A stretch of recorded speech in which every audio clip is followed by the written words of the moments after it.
Buenas noches. El programa de hoy es sobre la pobreza, un tema complejo y difícil. Aunque San Francisco de Asís decía que ser pobre es el único pasaporte para llegar al cielo. ¿Eso es verdad o no? ¿Qué significa ser pobre?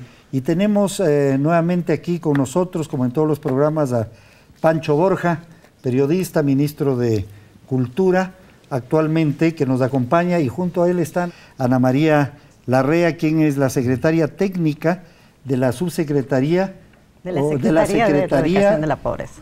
Para la erradicación de la pobreza. Freddy, nos acompaña también José Bolívar Castillo, apreciado amigo.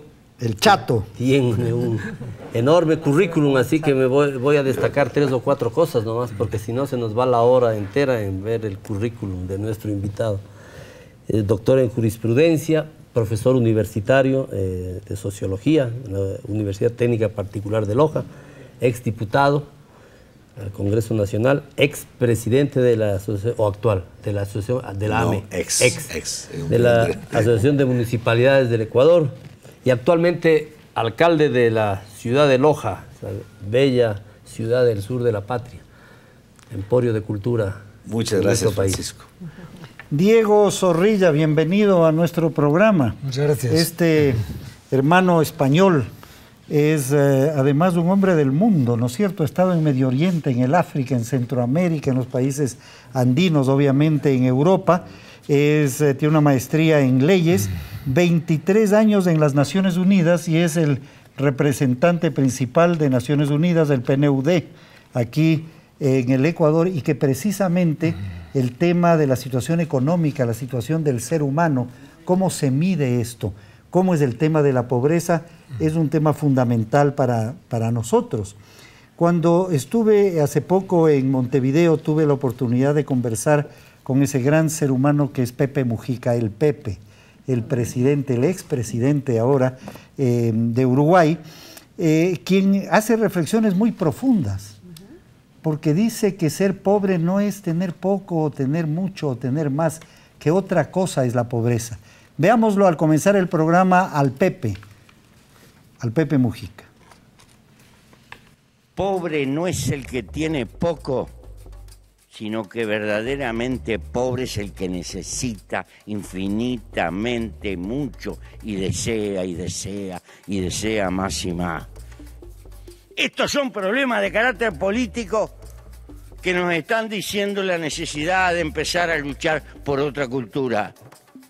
No se trata de plantearnos volver al hombre de las cavernas, ni tener un monumento del atraso. Es que no podemos indefinidamente continuar gobernados por el mercado, sino que tenemos que gobernar al mercado. Es lo que le pasa a Brasil, 40 millones de pobres salieron de la pobreza, ahora piden más, lógico. Porque la pobreza tiene una capacidad de resignación, un acostumbramiento a, cuando eso se destapa, Dios, y va a agarrar para el lado del consumo. Mira, y ese es un tema fundamental. Incluso en el gabinete del cual participamos con Pancho ha habido algún debate de muchos temas. Uno de ellos es cuando yo manifestaba que el consumismo era tan grave como la pobreza o peor. Y el presidente decía, no, la pobreza es peor. La pobreza es peor, ¿por qué? Dice Rafael Correa, porque uno no escoge ser pobre. Pero el consumismo es algo que uno de alguna manera escoge. Yo le decía, sí, pero de la pobreza se puede salir y del consumismo no sale nadie. Entonces es un tema, igual son dos grandes temas nacionales, ¿no? Pero lo que dice Mujica, dice 40 millones de pobres dejaron de ser pobres en el Brasil, pero se volvieron consumistas. Y ahora quieren más y más y más y más. ¿Cuál es el límite de todo esto? Habíamos anunciado en el programa anterior una frase de Epicuro, ¿no? Que dice, nada es suficiente para el que lo suficiente es poco. ¿Cuánto es suficiente para Pancho? ¿Cuánto es suficiente para Ana María? Para el camarógrafo, para el televidente, para Diego, ¿cuánto es suficiente? Para el alcalde de Loja, ¿cuánto es suficiente? Entonces, ustedes tienen la palabra, de un programa fundamental para el país. Ahí entras en el tema de Mujica, con el cual yo coincido plenamente, porque la pobreza es también relativa. Entonces, uno es pobre en función de otras cosas, en función de mis ambiciones. Hasta Bill Gates podría ser pobre en función de sus ambiciones, si quisiera tener 4 veces más. Quien quiere una cosa y no la puede obtener, sufre por no obtener. Quien no desea eso, no necesita eso, es como que fuera rico. O sea, tiene todo lo que necesita. Tiene el 100% de sus necesidades satisfechas, de sus aspiraciones, de sus ambiciones satisfechas. Pero el que ambiciona más y más cada vez, claro, siempre será pobre, porque siempre estará insatisfecho con lo que tiene. Siempre estará aspirando a más, siempre estará deseando más, siempre estará con necesidades o ambiciones insatisfechas. Si entramos desde la óptica del tener, ¿cuánto tienes y eres pobre si tienes menos? O eres rico si tienes más. Eso te los planteas tú y muy poca gente. Sí. El 99% se plantea desde la tener. Perspectiva del tener. Claro. Entonces ahí caemos en estos problemas. Siempre vamos a querer tener más, vamos a caer en la lógica de este consumo desmedido. Pero si nos planteamos desde la perspectiva del ser, y es lo que planteamos desde la Secretaría Técnica de Erradicación de la Pobreza, que la pobreza es sobre todo un tema de derechos, de poder ser sujetos de derechos, de poder ejercer nuestros derechos. Y ahí sí el problema de la pobreza es gravísimo, porque cuando eres pobre no eres libre de ejercer ese derecho, está coartado tu derecho. No puedo acceder a la educación, un tema tan importante para mi desarrollo como persona, para nuestro desarrollo como colectividad. Entonces a nosotros nos parece que hay que romper esa perspectiva de la entrada de la pobreza desde el tener. ¿Cuánto tienes para ver si eres pobre o no eres pobre? ¿Cuánto ambicionas tener para ver si eres pobre o no eres pobre? Y hay que partir desde esta perspectiva del ser. ¿Hasta qué punto puedo ejercer mis derechos libremente? Todo es relativo. No estamos inventando el agua tibia con el tema de la relatividad. Todo es relativo al entorno. Pero lo fundamental en un ser humano es, como dice la fe cristiana, todos somos hechos a imagen y semejanza del Creador. Y solamente somos felices en la medida en que la sociedad nos permite ser creadores. Es decir, en la medida en que participamos, intervenimos en el proceso productivo de bienes o servicios. Para mí, la pobreza es la marginación. Es el no poder ser yo a imagen y semejanza del Creador creativo. El que me quitan la posibilidad de trabajar, es decir, de crear. Eso es lo más grave de todo. Entonces, ¿cómo combatir la pobreza? No es cuestión de darle bienes de consumo a quien no lo tiene. Pues eso es filantropía con fondos públicos. Eso es hacer clientelas electorales en base al reparto de granjerías. No es así. No es consiguiendo mendigos para repartos de dádivas, sino es incorporando a todos, de acuerdo a su vocación, a la actividad productiva de bienes o servicios. ¿Cómo incorporamos a 2.000 millones de pobres? ¿Qué dice Naciones Unidas que hay en el mundo? Bueno, Naciones Unidas ha propuesto, Naciones Unidas no inventa nada, pero Naciones Unidas lo que es un gran catalizador de voluntades colectivas, ¿no? Y esto es muy, muy importante. Y hay una agenda global para combatir la pobreza muy ligada al convencimiento de que precisamente la condición de pobreza es una condición que niega los derechos de las personas. Y esta agenda es la agenda de los ODM, los Objetivos de Desarrollo del Milenio, que plantea toda una serie de objetivos. El primero de ellos está ligado a la erradicación de la pobreza, pero luego hay toda una serie de objetivos que atacan a elementos que son también constitutivos de condiciones de pobreza. Y lo que busca, y ha habido grandes éxitos en esta lucha global contra la pobreza. Hemos visto que los Objetivos de Desarrollo del Milenio que se plantearon en el año 2000, para el año 2015, el objetivo dedicado a la erradicación de la pobreza fue alcanzado ya antes del final del año 2015, y ahora en el mundo el objetivo era disminuir de más de la mitad el número de pobres en el mundo, y ahora el mundo está planteando una nueva agenda y una agenda más ambiciosa, que es erradicar la pobreza extrema, es decir, las situaciones de indigencia. Bueno, pero ¿cuántos habían pobres antes? ¿Cuántos hay ahora? En estos momentos quedan todavía 1.200 millones de personas que viven en situaciones de pobreza extrema. Y es dirigidos extrema. De pobreza Pero extrema. de pobreza se habla de 2.000. De pobreza según extrema. el dato que me han dado de Naciones Unidas. Sí. Y las condiciones más abyectas que impiden a la gente realizar sus derechos de forma más evidente es la pobreza extrema. Y eso está muy en consonancia con los objetivos que también se ha planteado el gobierno del Ecuador. La situación es gravísima. Casi la mitad de los seres humanos del planeta están en situación de pobreza, un poco menos de la mitad, 40%. o extrema pobreza. Más o menos 30%, ¿no? Somos más de 7.000 millones en estos momentos, entonces unos 2.000 millones de personas están en situaciones de pobreza extrema. Hay un porcentaje importante de personas que viven en situaciones de conflicto, que son situaciones que los ponen en una situación de vulnerabilidad. Pero eso miren ustedes desde el punto de vista del consumo, de los ingresos y el consumo, ¿no es cierto? De los ingresos y el consumo. Y yo creo que hay que tomar en cuenta, como les decía de inicio, este tema de la incorporación de la gente a la posibilidad de ser creativos. ¿Quién es pobre a nivel mundial? En realidad, para Naciones Unidas, ¿quién es un pobre? ¿Cómo miden esto? En realidad, la medida de pobreza, es verdad, es una medida de pobreza por ingresos todavía, ¿no? Y esta es la medida que utiliza el Banco Mundial, etcétera. Desde Naciones Unidas se están proponiendo medidas más sofisticadas. Ya el del PNUD, desde el año 1990, propone una medida del progreso que está medido a través del índice de desarrollo humano, es decir, la medida en la que los países ofrecen oportunidades a la población que les permite tener conocimiento, que les permite tener largas vidas y saludables y que les permite tener suficientes ingresos. Y hay ahora cada vez más medidas más sofisticadas del progreso, mucho en la línea de lo que dice el señor alcalde, que es el índice de pobreza multidimensional, porque lo que estamos midiendo cada vez más, y Ecuador tiene una propuesta en este sentido, otros países de la región tienen una propuesta en este sentido, Naciones Unidas desarrolló una propuesta también en que estamos midiendo diferentes dimensiones de lo que significa ser pobre, para precisamente asegurar que el resultado total es que estamos midiendo unas situaciones en lo que se mide es la forma en la que las personas gozan de sus derechos, retomando lo que decía la secretaria Larrea. Pero hay un tema fundamental, que es que no podemos desligar el tema de pobreza del tema de desigualdades. Cuando Freddy nos decía, bueno, ¿quiénes son pobres en el mundo?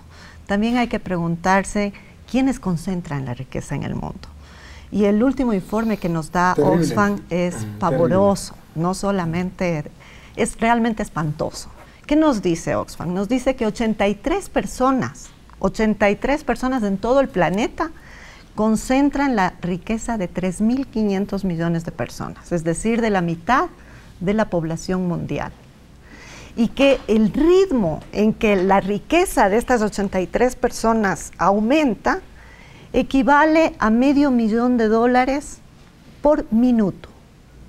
O sea, mientras ha durado este programa, estos pocos minutos que hemos hablado, ya cada una de esas 83 personas han aumentado en $7 millones su riqueza. Entonces, no podemos hablar de erradicación de la pobreza o de disminución de la pobreza si no hablamos de una mejor distribución de la riqueza. Y lo más grave, Ana María, es que la tecnología, la ciencia y la tecnología, el conocer el mundo desde el punto de vista de la verdad, desde el punto de vista de la utilidad, apunta en la dirección de ver cómo volver innecesaria la intervención de los seres humanos en la actividad productiva. Porque hemos creado todo un bimbirimbamba de regulaciones sindicales y laborales que hace que la gente tenga terror a contratar gente porque vamos a tener que responder por una cantidad de desafíos que están dentro de ese marco jurídico. Entonces nadie quiere contratar. Entonces el asunto es desarrollar una tecnología para desocupar gente, para que todo hagan los robots y las máquinas. Es lo grave. Hay la frase que dice que era tan pobre pero tan pobre que lo único que tenía era dinero. Había perdido todo lo demás. O sea, en la relatividad de esto de quién es pobre y quién no es pobre, vamos a conocer en el siguiente corte qué pasa en el Ecuador. Estas son las cifras dramáticas, yo diría obscenas, que vive el mundo actualmente. Nunca antes ha estado peor. Pero ¿qué pasa en el Ecuador? ¿Estamos igual de mal o estamos algo mejor?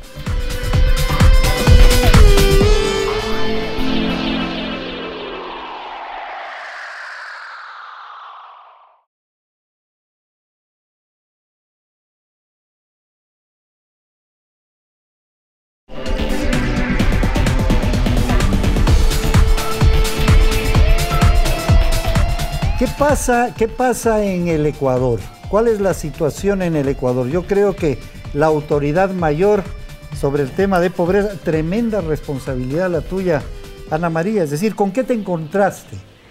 Mira, ¿qué pasa? Es importantísimo lo que el Ecuador ha hecho y es importante también en el contexto regional. Decíamos hace un momento que América Latina desde el año 2012 deja de disminuir la pobreza, empieza un estancamiento a nivel de toda la región, excepto en 6 países y uno de ellos es el Ecuador.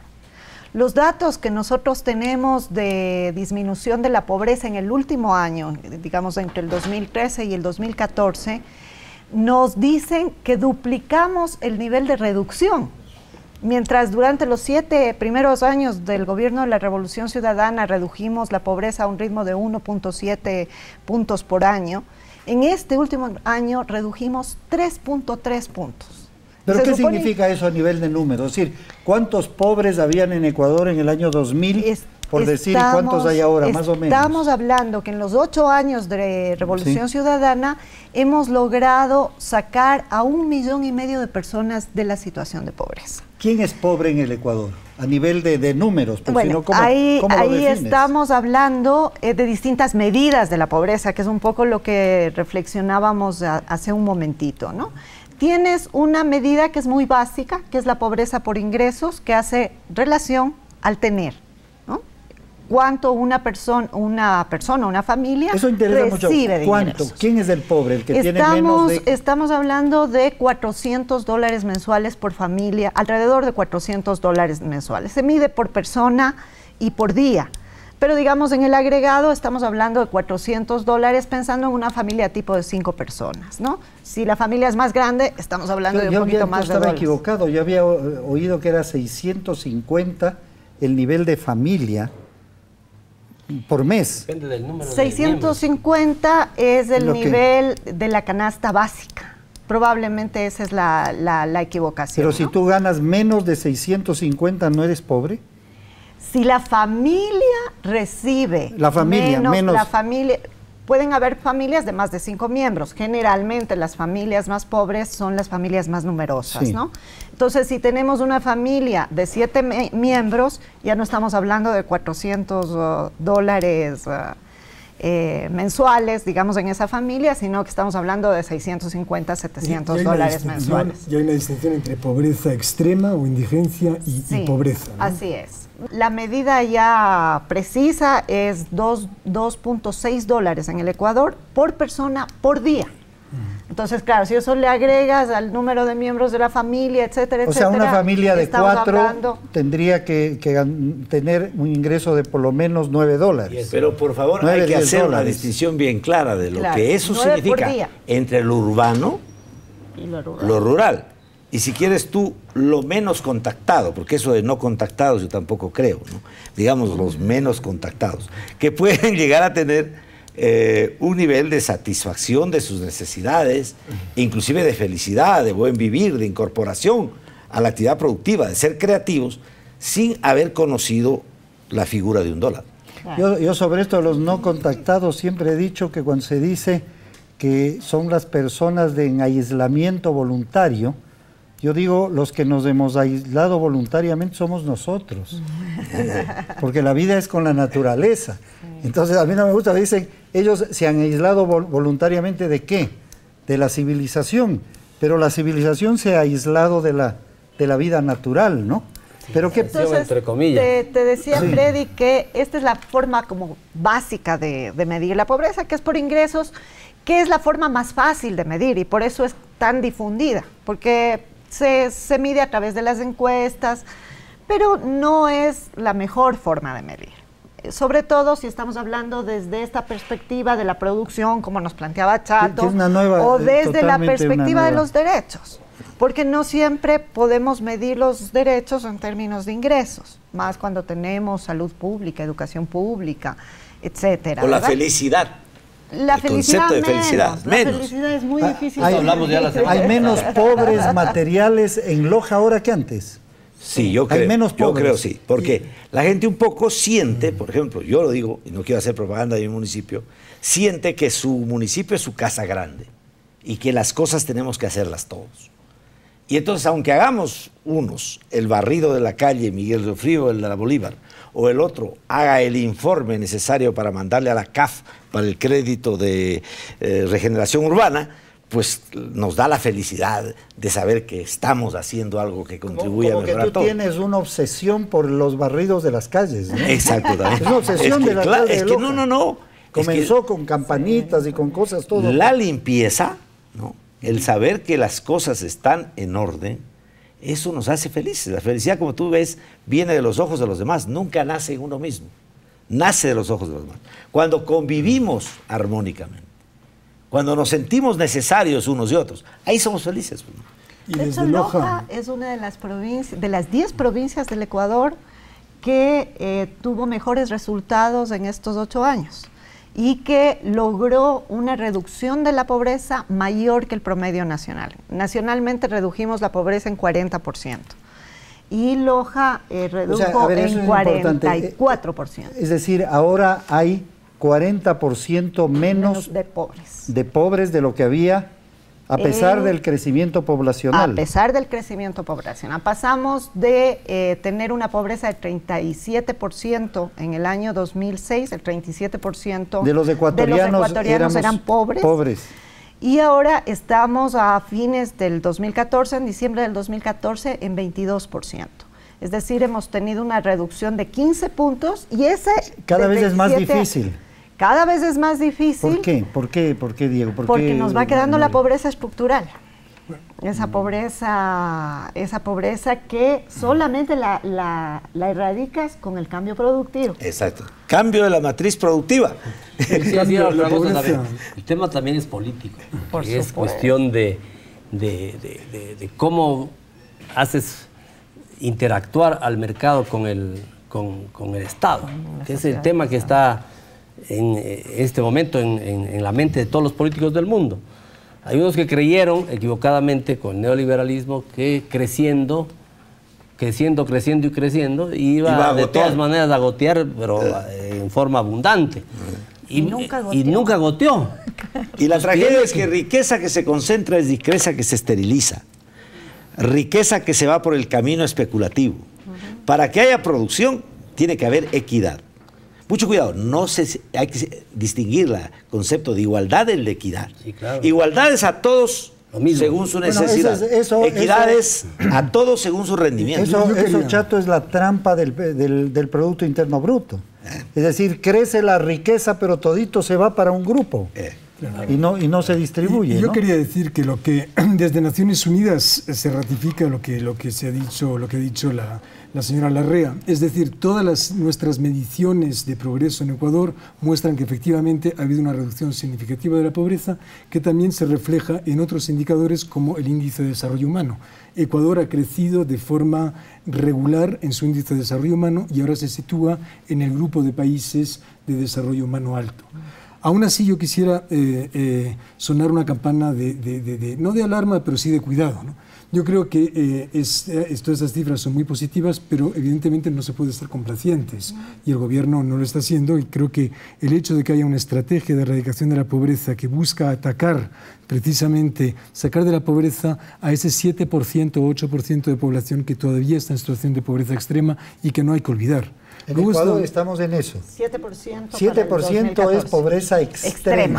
Gente que vive... No en números, pero grafícanos, ¿quién es una persona que vive en pobreza extrema? ¿Cuál es la diferencia de la pobreza extrema con la pobreza? Es aquella que no puede satisfacer las necesidades más elementales. O sea, no tiene para comer. Entre ellas, la alimentación, exactamente. Entonces, es una situación de extrema vulnerabilidad. Pero eso es relativo a dónde te ubicas. Nos hemos propuesto justamente para el año 2017 erradicar en el país la pobreza extrema. Y estamos súper contentos porque nosotros nos planteamos metas por año. Y este año superamos la meta que nos habíamos planteado y en casi 2 puntos, ¿no? Y en dos puntos, hablando de 7 o 9, ya es un montón. Y estamos convencidos que para el año 2017 vamos a lograr erradicar la pobreza extrema en el país. Y por eso la importancia de esta estrategia de la que nos habla Diego, ¿no? La Estrategia Nacional para la Igualdad y la Erradicación de la Pobreza, que justamente nos dice cómo y qué es lo que tenemos que hacer para alcanzar esta gran meta nacional. Querida María, yo le cambiaría la palabra, en lugar de para la igualdad, para la equidad. Para la equidad. La equidad. No, y eso es gravísimo. ¿Cuál es la diferencia entre igualdad y equidad? Porque ahí está la pelotita. Yo te voy a dar un dibujo con el que se diferencia. A ver. ¿No? Hay un muro, detrás del muro hay un partido de fútbol y hay dos personas, una muy alta como Freddy y una más pequeña que nosotros.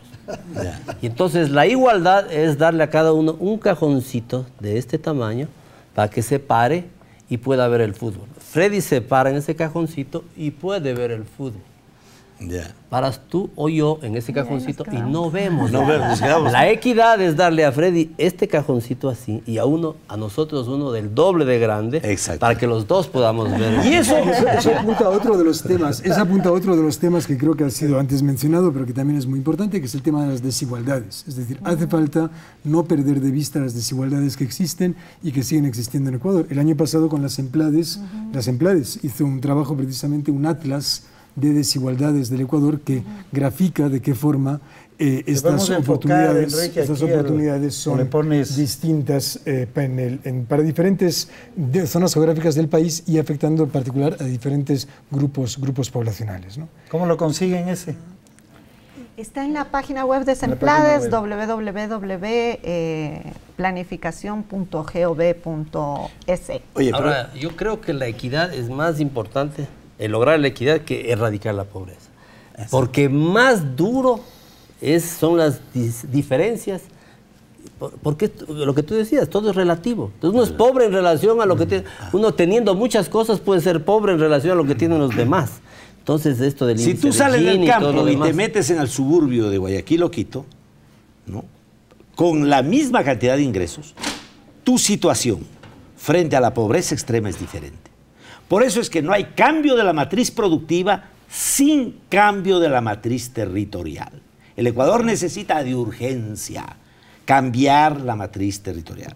Porque aquí la desgracia es que como Quito y Guayaquil son las canteras electorales, siempre es negocio político invertir en obras de descongestionamiento, donde la gente se ha congestionado, que invertir en obras de fomento de la actividad productiva en las zonas donde la gente está aislada o en condiciones de no poder incorporarse a la actividad productiva. Y de hecho los temas de igualdad y de equidad yo creo que son condiciones para la erradicación de la pobreza.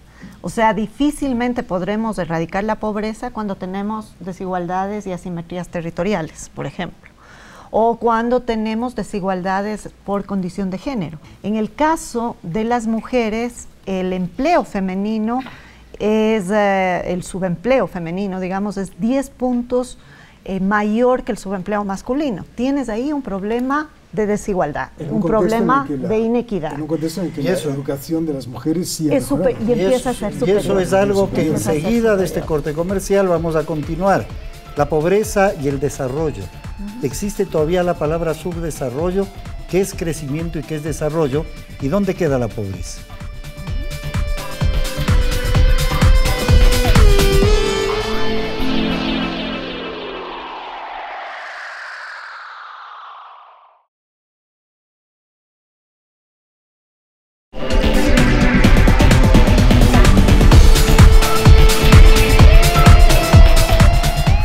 A nivel lingüístico y de propiedad, no sé si lo han revisado, pero a veces me llama a mí la atención lo que dice la Real Academia de la Lengua.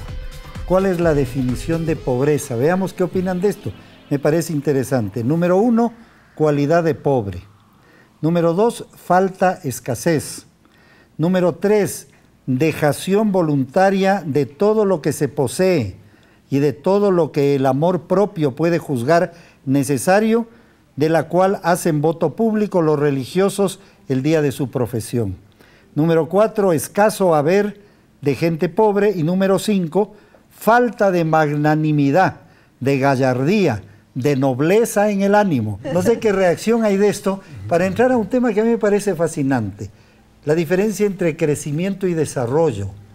Es decir, no es posible ser desarrollado a menos de que uno deje la pobreza. Y les pongo como ejemplo a Gandhi. Gandhi era el más humilde, el más pobre de los habitantes de la India el siglo pasado, y tal vez era el más desarrollado, ¿no? No tenía nada, un bastoncito, un par de lentes, un par de cositas para ponerse.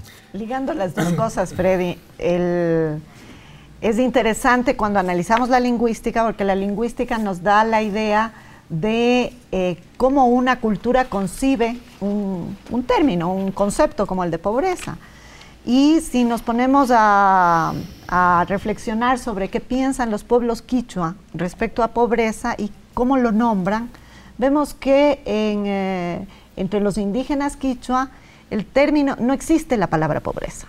O sea, si uno dice, a ver, existe. Veamos cómo traducimos pobreza, qué interesante. Tal como nosotras la entendemos, no existe. El término más semejante es huacha, que significa huérfano. Huacho. Ajá, es huérfano. Es que mira, la solidaridad era tal que no había pobres en esa época. Pero mira, el concepto de pobreza significa el que no tiene padre, el que no tiene protección, el que no está cubierto por la comunidad, el que no está sostenido por la comunidad, el que está abandonado. Y me parece que, haciendo nuevamente el símil con la Real Academia de la Lengua, lo semejante es la carencia, pero ¿la carencia de qué? En el caso de los pueblos originarios, sobre todo es la carencia de comunidad, es la carencia de colectivo, de todo aquello que me pueda sostener vitalmente, ¿no? Todos esos valores han sido sustituidos por el progreso material, entre comillas, por la acumulación de bienes suntuarios, por la acumulación, y se han perdido los valores de la solidaridad, de la amistad, de la familia.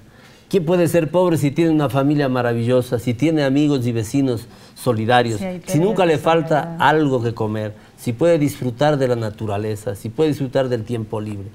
¿De qué pobreza hablamos? A eso es a lo que te refieres, ¿no es cierto? Es que son esas concepciones que nos llevan al tema de la semana pasada, que es el tema del buen vivir, del desarrollo. Yo quería ligarlo un poco precisamente al tema del desarrollo, y me ha gustado mucho. Yo no sabía este tema de que pobreza en quichua significaba huérfano, ¿no? Que la palabra más cercana.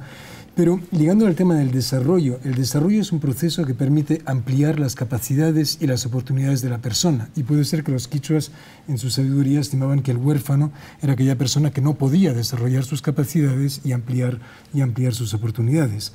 Ahora, para que el desarrollo sea posible para todos, tiene que ser al mismo tiempo desarrollo humano sostenible. O sea, un desarrollo centrado en la persona, pero al mismo tiempo sostenible, es decir, respetuoso del medio ambiente, respetuoso de las capacidades que tiene nuestro planeta, ¿no? Ese es el paradigma que yo creo que está calando cada vez más. La cumbre de Río +20 fue la cumbre de desarrollo sobre el desarrollo sostenible. Estamos ahora elaborando, los estados más bien, y la sociedad en general está elaborando la próxima agenda de desarrollo, que será la agenda de los objetivos de desarrollo sostenible, para hacer un desarrollo centrado en la persona humana, pero al mismo tiempo respetuoso del medio ambiente. El consumismo guarda una relación muy estrecha con el tema de estatus. La gente, un poco cuando se siente sola, débil, cuando siente su marginación, como que necesita tener objetos de demostración de estatus, y es una angustia. Entonces buscan a todo trance por la publicidad y todo esto. Entonces, a buscar un carro que me haga que las gentes me vean como que soy una persona que estoy exitosa, ¿no es cierto? Porque si me vieran de otra manera, a lo mejor mi situación sería peor. Entonces, yo creo que hay que tener bien en claro de que todo esto es muy relativo, ¿no? Y que lo importante, lo vital para superar la pobreza es, como lo dije inicialmente, yo me he hecho este concepto después de tantos años de ambular por los conceptos sociológicos de pobreza y la situación de análisis de pobreza y todo esto, es que la persona pueda incorporarse positiva gratamente de acuerdo a su vocación en la actividad productiva de bienes o servicios, a sabiendas de que la sociedad no solo necesita comida, no solo necesita bancas, carros, no solo necesita medicina, la sociedad necesita poesía, la sociedad necesita música, la sociedad necesita espiritualidad, la sociedad necesita muchas cosas. Mira, Es un tema de inclusión también, básicamente de inclusión y de reparto, porque como tú decías hace un momento, no hay escasez de recursos en el mundo. No. El problema es que están mal distribuidos, tremendamente mal distribuidos. Yo me atrevo a decir que básicamente desde que a mala hora la señora Thatcher y el señor Reagan llegaron al poder e instauraron esta economía de libre mercado salvaje, yo creo que la cosa empeoró. Y respuesta de eso es lo que está pasando en Grecia, lo que está pasando en España, con la irrupción de la gente frente a unas condiciones absolutamente injustas. Mira, tomando el tema de Grecia, pero de Grecia hace 2300 años, para ver que lo que estamos hablando ahora no es nuevo. Hablamos muchas veces de hedonismo, ¿no es cierto? Pero hay un mal uso de la palabra. Quien creó esta idea y esta palabra fue Epicuro, Así es. ¿no es cierto? Vinculado al placer. Al placer. Y entonces dice, nuestra sociedad es demasiado hedonista, pero está mal usado, porque al investigarle a Epicuro, lo que él decía era todo lo contrario. Y entonces él divide al placer, al hedonismo, en tres grupos. Uno, los placeres naturales y necesarios, que son la comida, la bebida y el abrigo, como ellos tenían unos inviernos terribles, ¿no? Pero ¿qué dice? Que la comida y la bebida tiene que comer uno lo mínimo que el cuerpo necesita y al más bajo costo. Ese es el verdadero placer para el hedonista. En segundo lugar dice los placeres naturales y no necesarios. Y el primero de ellos, en esto va a haber muchas protestas, estoy seguro, es el sexo. Y dice que nunca debe uno utilizar el sexo para el placer personal, sino más bien para complacer a la pareja en rato que ésta necesita, que es un placer natural pero no necesario, según Epicuro. Y el tercero, el más grave, que me perdonen, pero dice los placeres que no son ni naturales ni necesarios y que el hombre debe evitar a toda costa, que es el poder económico, el poder político y la fama. Porque dice Epicuro, son de corta duración y de durísimas consecuencias cuando se lo pierde. Entonces, te digo, es muy interesante. ¿Por qué? ¿Por qué me voy a eso? Porque yo creo que hay un contexto filosófico espiritual detrás de todo. Porque en este mundo economicista es como que todo lo vemos en función de qué tengo. Regresando un poco tal vez para la siguiente y última parte de este programa, al tema este que a mí me parece fundamental, lo que dice Erich Fromm. Dice, hemos creado una sociedad del tener y no del ser. Es decir, que queremos tener más y no ser más. Y justamente, Freddy, el concepto de desarrollo tuvo ese problema. O sea, nos planteó una sociedad ideal que era la sociedad del máximo consumo. Y nosotros, como ecuatorianos, hemos tenido la valentía de decir, nosotros cuestionamos ese concepto de desarrollo y planteamos algo que trasciende, que va mucho más allá, que busca el bienestar de las personas en relación la relación de los seres humanos y la relación de los seres humanos con la naturaleza. Y nos planteamos el buen vivir. Y ese es nuestra idea movilizadora, es claro, lo que nos moviliza como sociedad. Es decir, es posible, ¿cuánto es suficiente? Regresando a ese comienzo. O sea, podemos vivir con menos, pero la publicidad dice todo lo contrario. Para vender aceites, para vender pasta de dientes. Es el poder sabernos creativos, que la sociedad aprecie lo que nosotros damos. Eso es lo que desesperadamente buscamos. Hacer de tu vida lo que tú quieres y no lo que dicen los demás, y que la gente, dice Mujica. Y que la gente acepte como válido lo que tú estás haciendo. Ahí te viene la felicidad. Pero además fortalecer lo comunitario social frente a lo individualista y fragmentado del mercado. que es un poco volver al concepto de la orfandad comunitaria, ¿verdad? Pero de la no orfandad comunitaria. Sabemos que siguiendo los patrones de consumo que tiene Europa y América del Norte, esto es totalmente insostenible. Necesitaríamos algo así como 7 planetas, creo que es el estudio, ¿no? Hay un estudio que dice que necesitaríamos... Discuten entre 5 y 7, entre 5 pero tenemos uno, planetas, no ¿verdad? importa. Bueno, y ahora así fuesen 2, ¿no es cierto? Y ahora tenemos una gran oportunidad, hay una serie de conferencias, yo no quisiera que pareciera que estoy promocionando demasiado el concepto de los acuerdos que se pueden llegar en la escena de Naciones Unidas, pero tenemos una gran oportunidad. Hay ahora unos acuerdos globales, tiene que haberse una nueva agenda de desarrollo en la que conceptos como los que se están hablando y conceptos como los que promueve el Ecuador pueden encontrar no solamente su lugar, sino convertirse en elementos centrales de la agenda. Algunas cosas están pasando. La palabra pobreza, conjugarla con el verbo estar y no con el verbo ser. Una cosa muy diferente es decir yo soy pobre a decir yo estoy pobre.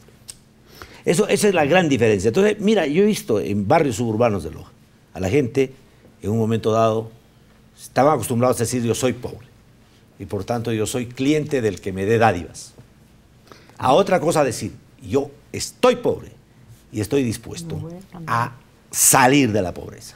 A esta conversación se está uniendo una gran cantidad, centenares de personas que a través del hashtag etiqueta, yo no sabía que está en pantalla, nos están mandando sus mensajes desde todo el país. Muchas gracias, porque a través de eso diga usted también cuál es su concepto de pobreza. Regresamos a la última parte del programa.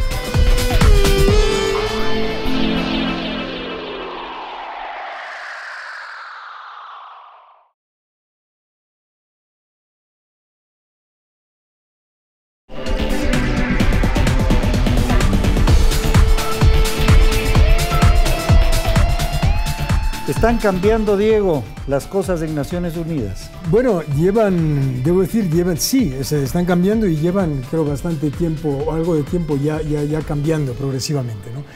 Precisamente para superar esa mirada economicista cruda del ingreso per cápita y del ingreso de los países, es que hace ya más de 25 años se desarrolló Mahbub ul-Haq y Amartya Sen, dos grandes economistas, que crearon una medida del desarrollo, que es este índice de desarrollo humano, que combina crecimiento económico y disponibilidad de recursos con opciones de vida para las personas centradas en el conocimiento y esperanza de vida, es decir, la posibilidad de vivir vidas plenas y saludables. Esto es en los años 90 y en los últimos años, en los últimos 4 o 5 años, se están proponiendo estas medidas del desarrollo a través de la medida de la pobreza multidimensional que se ha mencionado antes, incorporando incluso en sus versiones más sofisticadas o más novedosas esta medida subjetiva del bienestar, ¿no? Y ahí Ecuador tiene propuestas interesantes que hacer junto con otros muchos países, estas medidas subjetivas de cómo la gente percibe su propio bienestar. Pero seguimos pensando que el tema de acceso a recursos económicos es uno de los pilares. ¿Y cómo se accede a recursos económicos? Fundamentalmente a través del trabajo, como decía antes el alcalde, ¿no? Y a través de un acceso a un trabajo y a fuentes de trabajo dignos y estables, es que se permite asegurar que la gente tiene resiliencia también, que eso es un elemento muy importante. No basta con sacar a la gente de la pobreza, la gente tiene que mantenerse fuera de la pobreza. Y hemos visto en muchos casos cómo eventos externos hacen que una franja de la población que acaba de salir de la pobreza vuelve a caer en situaciones de pobreza. Eso también es importante. Pienso que hay una cosa importante también, es lo que siempre se habló, los términos de intercambio, ¿no?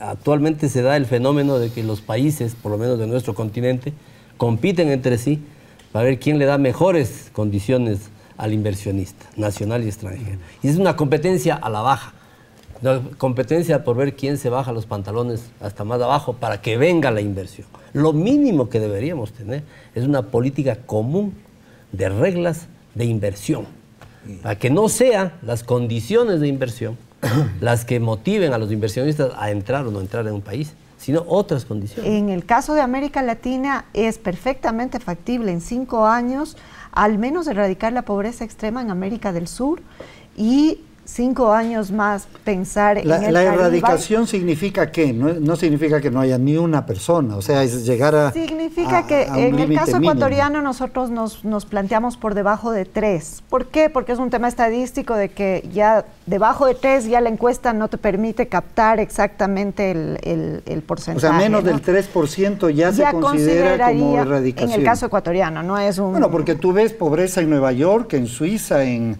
los países más Pero ricos, lo siempre único- hay gente que está Lo lamentablemente... importante en esto es que esa erradicación de la pobreza no signifique entregar bienes de consumo a quien no lo tiene, sino signifique Generar incorporar capacidades. a la actividad Claro. productiva Generar capacidades. de bienes o Así es. servicios a la gente, a sabiendas de que la gente tiene que entregarle a la sociedad lo que la sociedad carece, requiere, y que por carecerlo lo valora, y por valorarlo lo paga. Y tiene que haber condiciones de equidad.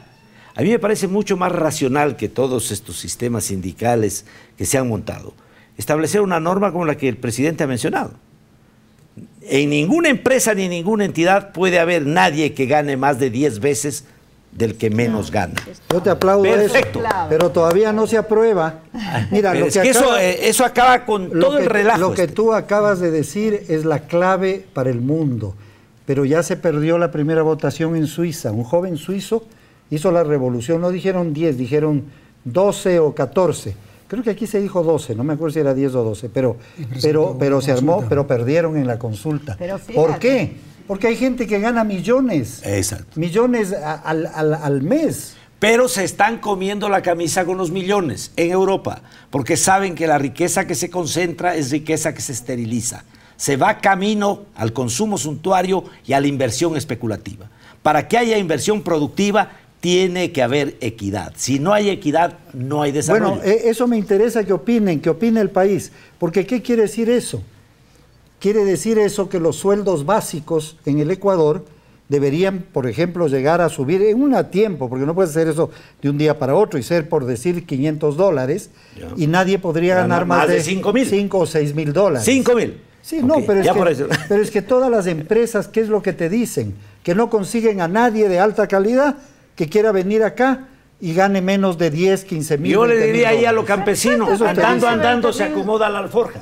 Después esa es la revolución profunda, lo Pero que tú propones. fíjate que ¿no? eso ya lo planteamos. Ahora Así es. la Asamblea Nacional está discutiendo justamente las reformas al Código Laboral, donde se plantean que no solamente haya salarios mínimos, salarios básicos, sino que también veamos Brechas. los topes, A mí me ¿verdad? parece- y que mira, de acuerdo al sector, porque no podemos decir 20 Mira, veces, si 30 hacemos veces, eso, 10 veces. si hacemos eso, Esa el es una Ecuador medida de pasa justicia al primer lugar en el económica. mundo. Pero En de el 1 a mundo. 10, no de 1 a 20.